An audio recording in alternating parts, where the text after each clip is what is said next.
Hi, I'm Daniel Gallen, and I'm the Terrapins football beat writer for the Diamondback. The Terps are off this week, and they're 2/3 of the way through their season, so instead of our normal preview video, we thought we would do a little bit of a review.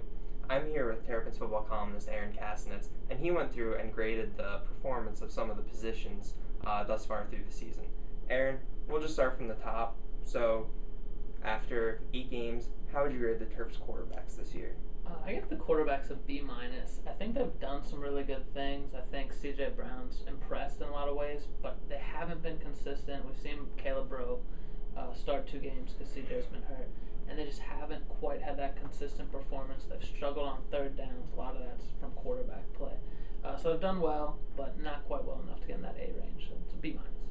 Now, obviously, online you'll have a little bit more in-depth writing about some of the other positions, but as a whole, what about the skill positions? Running backs, wide receivers, tight ends. I know it's a lot of players, so it might be a little hard to get a grade, but overall, how would you look at it? I go B+ for those guys. That's really the positions that came in with a very high expectation. Stephon Diggs on the outside, Deion Long. A lot of people really like him. Brandon Ross is a running back that's had time. And I think they've all played really well. The only reason it's not an A is because they had really high expectations. Now we're seeing the backups step in, and I think that grade could change depending on how Laverne Jacobs and Nigel King and some of these other guys do. But for the most part, I think that's been the strength of this team is their playmakers and the Terps' ability on the edge. What about the offensive line? I know it's in a little bit of flux right now after Mike Medeiros leaving the team on Tuesday. Yeah. I know that might change things up, but 8 games in, there are a lot of question marks surrounding this unit entering the year. Yeah, the offensive line unit I gave a C. Again, average, but I think the zone read and the stuff the Terps do on offense has covered up some deficiencies on that offensive line. And you saw against Wake Forest, Nikita Whitlock just really got after the quarterback and really disrupted. And against Florida State, C.J. Brown never had time. Caleb Rowe came in, never had time. So I think a C for them just because against their 2 toughest opponents, they really have not performed well.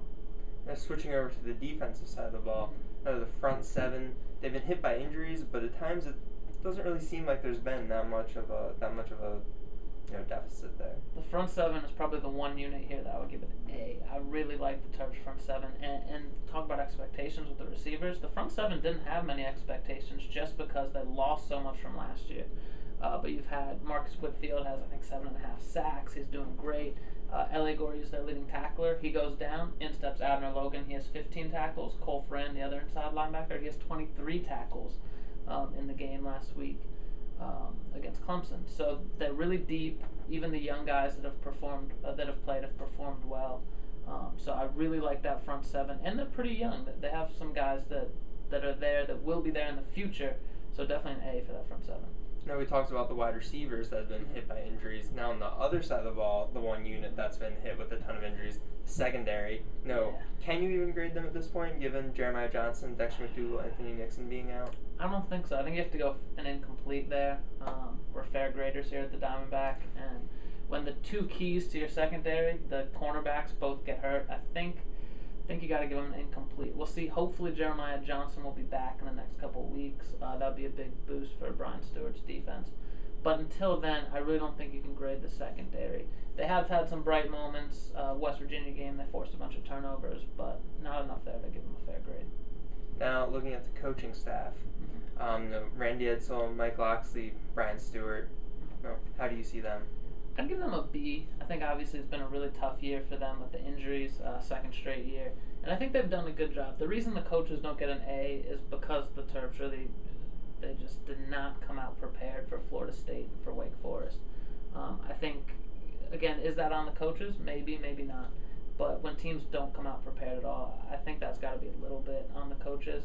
Other than that, though, I think Brian Stewart's really mixed up his defensive looks without the corners. I think Loxley's done a good job integrating the zone read, and I think Edsall, it's been tough to judge him because of the injuries, but I think he's done a nice job moving this program forward. So the coaches get a B, and depending on how the last 4 weeks play out, maybe even an A. Now, there are 4 games left on the Terps schedule. They'll play Syracuse, Virginia Tech, Boston College, and NC State. So, Syracuse is coming up after this bye week. What do you think about Syracuse? Looking at these last 4 games, I think that they could easily go 3-1 over that stretch. possibly 4-0 given Virginia Tech. But Syracuse, Boston College, NC State, all have losing records. They're all below 500. They've all struggled in conference play. Syracuse has given up a bunch of yards to some teams. They got obliterated on the ground by Georgia Tech. So I think with Syracuse, it's easily a winnable game for the Terps coming up. Yeah, and then Virginia Tech, they're obviously coming off a tough loss versus Duke. That's a tough place to play. What do you think? I think the Virginia Tech game, sitting from where we are now, I think that's definitely the most interesting game left on the schedule. I mean, you just talked about the Terps defense, how it's played very well. And the Virginia Tech offense, when they've run into good defenses, they've struggled at times this year. I mean, Logan Thomas has had some interesting performances this year. So I think with that'll just turn into a defensive battle, especially against that Virginia Tech defense and the Terps not having that many playmakers. Yeah, and then the Terps kind of finish up with a couple games here at Byrd Stadium. So what's going to happen against Boston College, NC State? I think those are going to be two pretty evenly matched games. Boston College has a very strong ground game that we saw against Florida State, and Clemson, pushing those two teams, more than they might have been pushed all year before losing. So I think that'll be another great matchup for the Maryland defense. And then with NC State, that's a team that has looked a little lost at times this year, but they're still integrating in a new coach, quarterback injuries this year. So I think that all these games down the stretch are going to be tough. They're going to be entertaining, and there's a chance that the Terps can win. 2, 3, maybe even 4. Yeah, and that's even without some key players. So we'll see what happens in those final 4 games. Yeah, thanks for tuning in. We'll be back next week with a preview of Syracuse, and until then, keep reading the Diamondback.